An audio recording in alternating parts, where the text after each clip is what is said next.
Most people believe that a lack of discipline is a character flaw, a weak, shameful trait, something that some have and others do not. However, this view is completely misguided. What few people know is that discipline, as it is generally understood, goes against the way the human brain is designed to operate. And this is not a metaphor. It is a neurobiological fact. The brain did not evolve to prioritize long-term goals, abstract targets, or heroic self-control. It evolved for one thing: immediate survival. Over millions of years, humans adapted to conserve energy, seek quick rewards, and avoid any unnecessary effort. In other words, your brain does not want you to go to the gym. It wants you to stay on the couch, because that saves energy. It does not want you to write an article or study. It wants you to open TikTok, because dopamine comes faster. And this is not a defect. It is simply biology. The problem is that modern society demands just the opposite. To thrive, we are expected to be disciplined, productive, and consistent. But this creates an internal conflict. On one side, a brain that has been shaped to act like a lazy hunter-gatherer. On the other, a world that demands behavior from a focused and resilient supercomputer. When someone tries to force discipline through willpower, they are, in practice, trying to overcome millions of years of evolutionary programming with a handful of motivational phrases. And guess what? It doesn't work, at least not for long. James Clear, author of the bestseller Atomic Habits, revealed one of the deepest insights about modern human behavior. Real discipline does not come from force, it comes from design.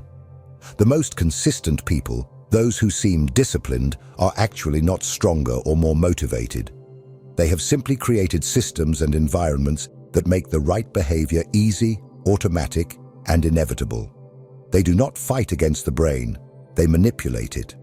In the next few minutes, we will dismantle the illusion of discipline, expose the mistakes you didn't even know you were making, and build together a new way of thinking and acting.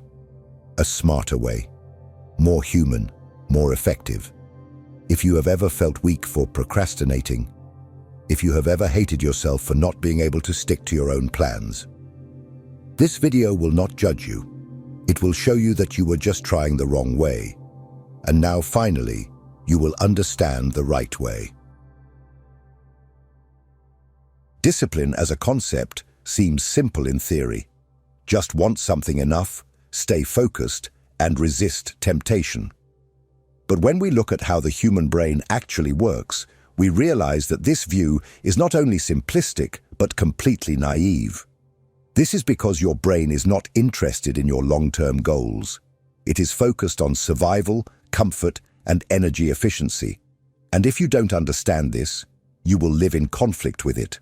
For most of human evolution, our ancestors lived in hostile environments where resource scarcity was the norm, and the only priority was to survive until the next day. In this scenario, the brain adapted to prioritize immediate rewards.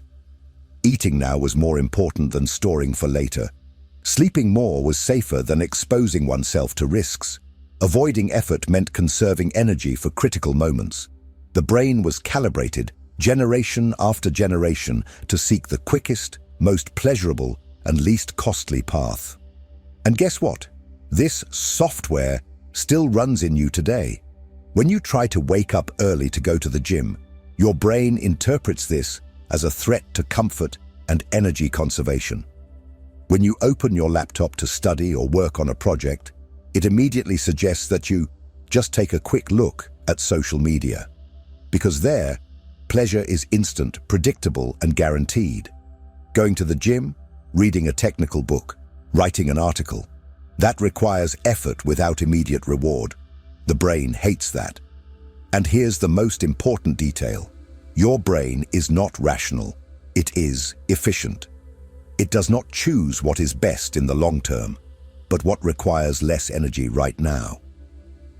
This is what neuroscience calls cognitive ease, the brain's tendency to always choose the path of least resistance.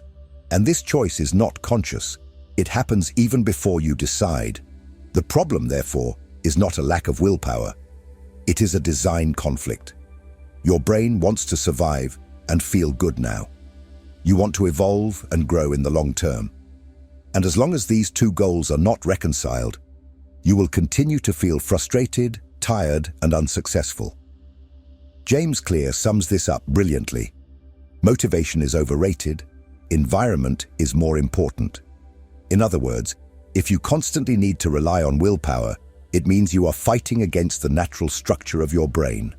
And that is a battle you will lose, always. Because over time, fatigue wins. And when you are tired, your brain goes back to autopilot.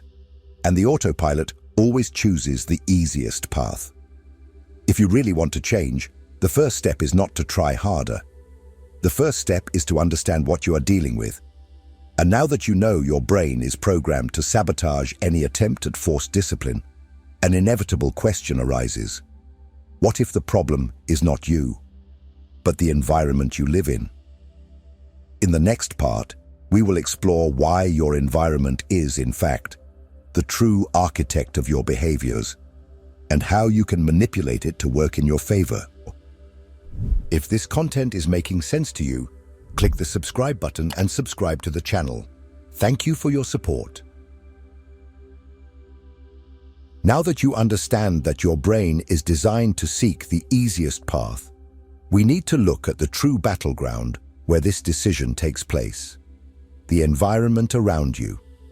Most people believe that self-control is an inner strength, a kind of moral muscle that just needs to be strengthened. But the truth, as James Clear revealed, is much more uncomfortable. Self-control is fragile, and it crumbles in the face of a poorly designed environment. Think about this. You decide to start working out. You are motivated, determined, ready to change your life. But when you wake up, your workout clothes are crumpled at the bottom of the drawer. Your sneakers are in the trunk of the car. It's cold outside. Meanwhile, the couch is 3 steps from the bed, your phone is in your hand, and Instagram is already open. The choice is no longer between good and bad. The choice is between what is available and easy, and what is hidden and laborious. And the brain, as we have seen, always chooses what requires less effort. That is the real problem. You are trying to change your behavior while maintaining an environment that encourages the opposite. And this is where the concept that has changed the way thousands of people understand discipline comes in: choice architecture. This term, used by Clear, shows that human behavior is shaped by what is closest, most accessible, and most visible. It's not a matter of strength, it's a matter of behavioral engineering. Want an example? In a study cited by Clear, the simple change of position of water bottles in a cafeteria, placing them at the front instead of the back, increased water consumption and reduced soda consumption without any motivational campaign or prohibition.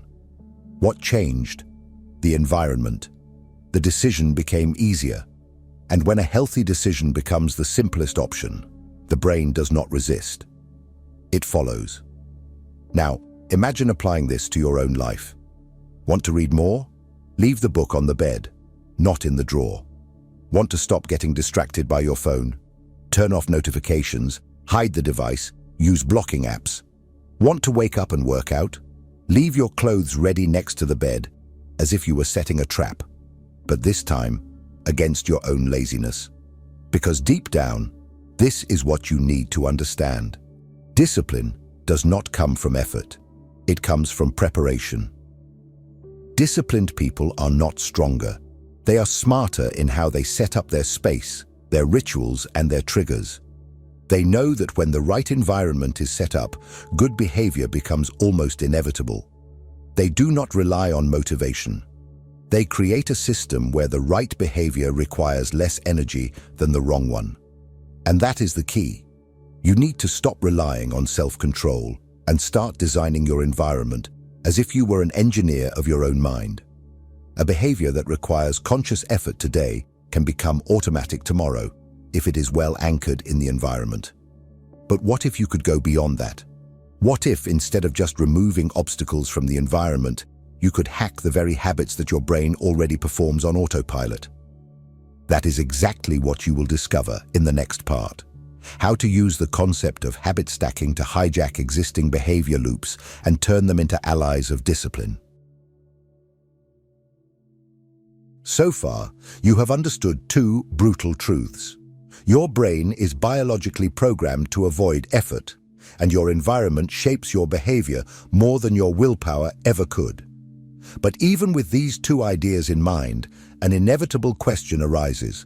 How, in practice, can you transform desirable habits into automatic behaviors? How do you move from intention to execution without relying on motivation, which is volatile and weak? The answer lies in one of the most powerful strategies revealed by James Clear: habit stacking.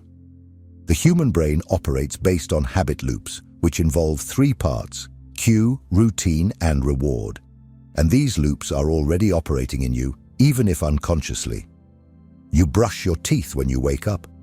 You check your phone when you sit on the couch. You have coffee as soon as you enter the kitchen.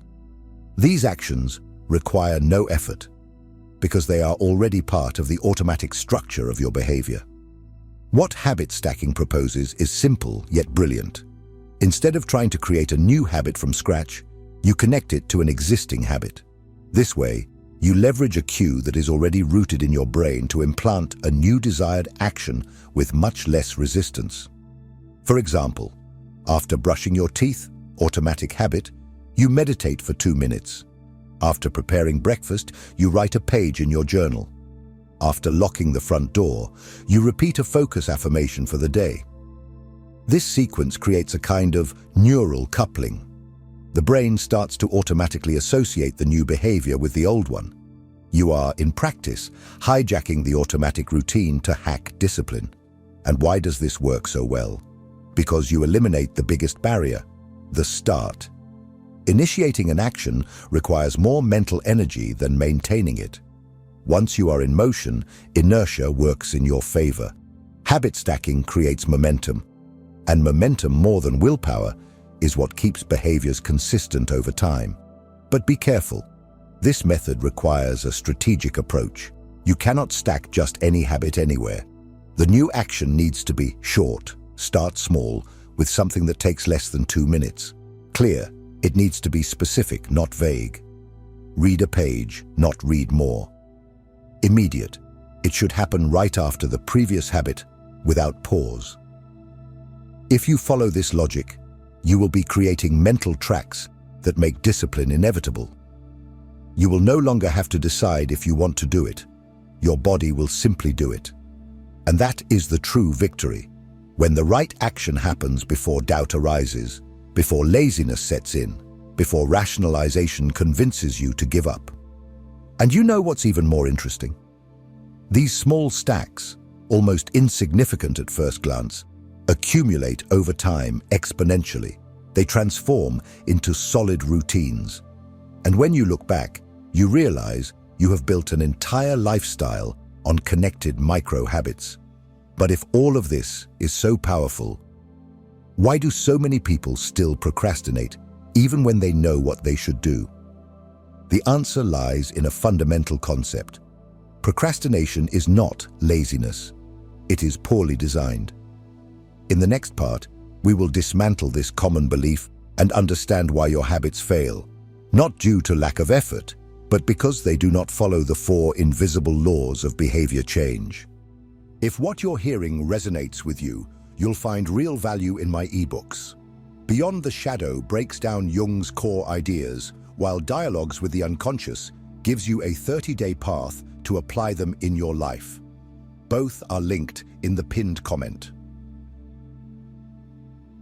The word procrastination carries a huge weight. For most people, it is associated with failure, weakness, and lack of ambition. It is common to hear someone say, "I am so lazy," or "I just can't get organized." But this narrative is completely misguided. And worse, it is self-destructive. According to James Clear, procrastination is not a personality flaw, Nor is it a matter of laziness. It is a symptom, a clear sign that your environment, your habits, and your systems have been poorly designed. When you procrastinate, it is not because you don't want to act. It is because acting the way your life is set up today requires too much effort, is unappealing, and does not generate immediate reward. Your brain, as we have seen, operates on the basis of quick rewards. And that is why it avoids tasks that seem difficult, boring, time-consuming, or that do not provide clear gratification. Studying, for example, is a task that requires focus, energy, and offers an abstract return, knowledge, that will only be useful in the future. On the other hand, opening YouTube or Instagram provides immediate reward with no effort and with varied stimuli. For the brain, the choice is obvious. It is not a matter of morality. It is neuroscience. This is where the 4 laws of behavior change come in, described by Clear as the pillars for making any habit easy to maintain. They are: make it obvious. If the desired habit is hidden or out of sight, it will be forgotten. The brain needs to be constantly reminded of the action. What is visible is what will be done. Make it attractive. The habit needs to generate anticipation of pleasure. You can do this by associating it with something you already enjoy, or by making the process lighter and more interesting. Make it easy. The more friction there is, the lower the chance of execution. The habit needs to be reduced to the simplest form possible until it is impossible to say no. Make it satisfying. The behavior needs to generate a sense of completion, of reward. Without this, the brain does not create attachment to the habit. Let's apply this in practice. Imagine someone who wants to create the habit of studying every night.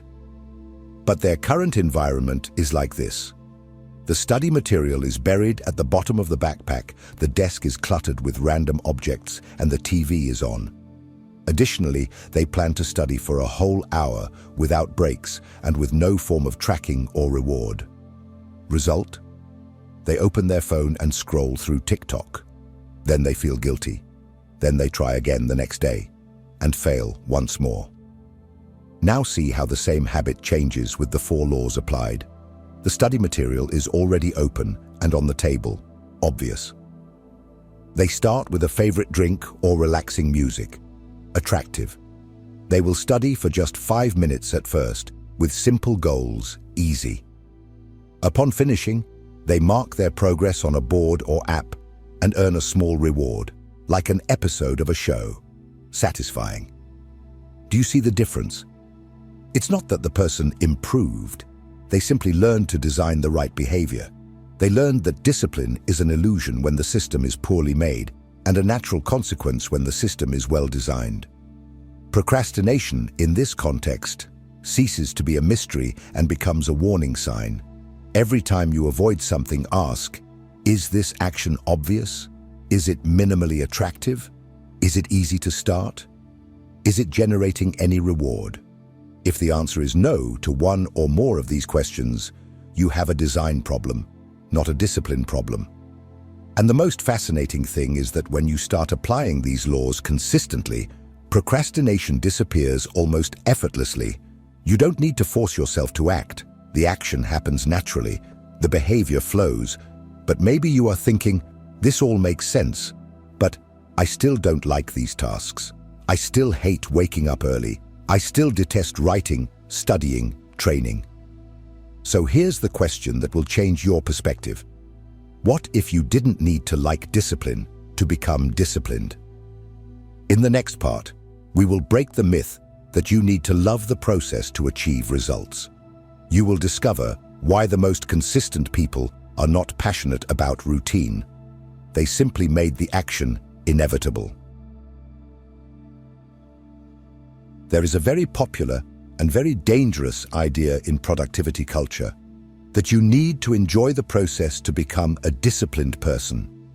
How many times have you heard phrases like, fall in love with the routine, love the journey, or do what you love and you'll never work a day in your life? It sounds beautiful, inspiring, but it's false. And worse, it's demotivating for those trying to climb out of a hole.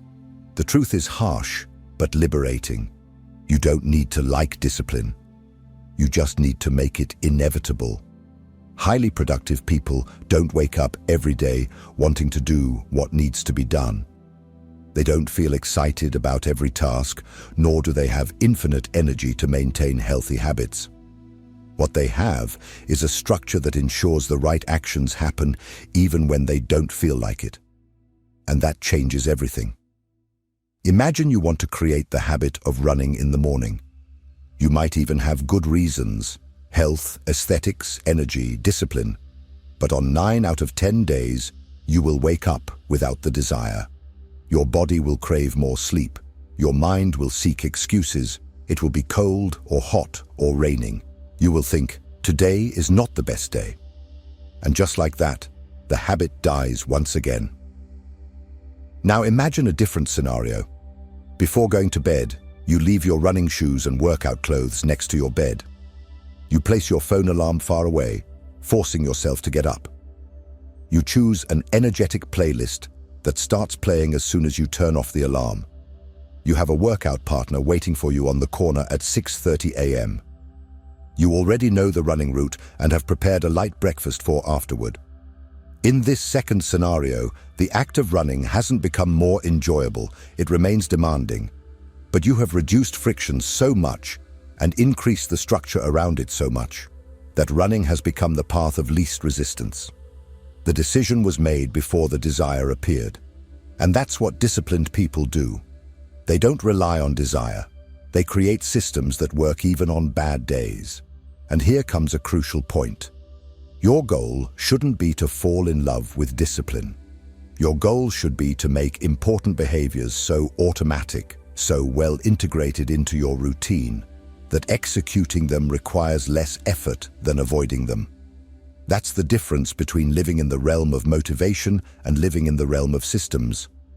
In the realm of motivation, everything depends on your mood, your energy, your momentary enthusiasm. In the realm of systems, action is automatic. It's the default, the only logical choice. James Clear summarizes this with brutal clarity. You do not rise to the level of your goals. You fall to the level of your systems. This means your future will not be defined by your intentions, but by your daily habits. And the more these habits are automated, the less you will depend on motivation, that unstable resource that so many people insist on pursuing. That's why saying, "I don't like routine," or "I hate waking up early," is no longer a valid excuse. No one needs to love these things. You just need to make them so well integrated into your life that they cease to be a choice and become part of your identity. And speaking of identity, there is a final, deeper, more transformative level that connects all these ideas into a powerful truth. Discipline is not an end. It is a reflection of who you believe you are. In the next and final part, we will explore how true transformation happens not when you force yourself to act differently, but when you see yourself as someone different, and how that changes everything about how you live, act, and create lasting habits. After everything that has been said, it becomes clear that what we call discipline is not an innate virtue, nor a mystical talent reserved for a few enlightened ones. Discipline, in fact, is a side effect, a natural consequence of a well-designed system, an intentional environment, and a solid identity. When all these elements are aligned, acting in a disciplined manner ceases to be a constant effort and becomes your new normal. But there is an even deeper, more structural point that needs to be understood. No change in habit, routine, or behavior will truly last if there is no change in how you see yourself. And that is the true core of transformation. James Clear argues that the deepest level of behavior change is not what you want to achieve, but who you decide to be. Identity shapes habits, and habits reinforce identity. It's a cycle. If you want to be a disciplined person, you need to start acting like someone who believes they are disciplined. Small daily decisions, seemingly insignificant, are votes of affirmation in the direction of a new identity. Every time you train, even when you don't feel like it, every time you choose to read instead of scrolling through your feed, every time you execute even for 2 minutes, you are telling yourself, I am the kind of person who does what needs to be done. And this is more powerful than any motivational video, any technique, or any elaborate plan. Because you are not just trying to act differently, you are becoming someone different. And when identity changes, behavior follows as a natural consequence. Therefore, real discipline is not the ultimate goal. It is merely the reflection of a mind that has learned to play the right game, of someone who has stopped fighting against their own brain and started to design a path of least resistance for the correct behavior, of someone who understands that they don't need to win by force, they just need to win by structure. So, if you've made it this far, you now have a real choice before you. You can continue blaming yourself for not being strong enough. Or you can start today to build the environment, habits, and identity that make discipline inevitable. Stop waiting for motivation. Stop punishing yourself for not having infinite willpower. You don't need to be perfect. You just need to be consistent enough to let the system do the work for you. Now I want to know from you, what is the first habit you will redesign starting today? Comment below, because the simple act of writing is already a vote for your new identity. And if this video made you rethink how you view discipline, don't forget to subscribe to the channel, because here we go deeper than just ready-made phrases.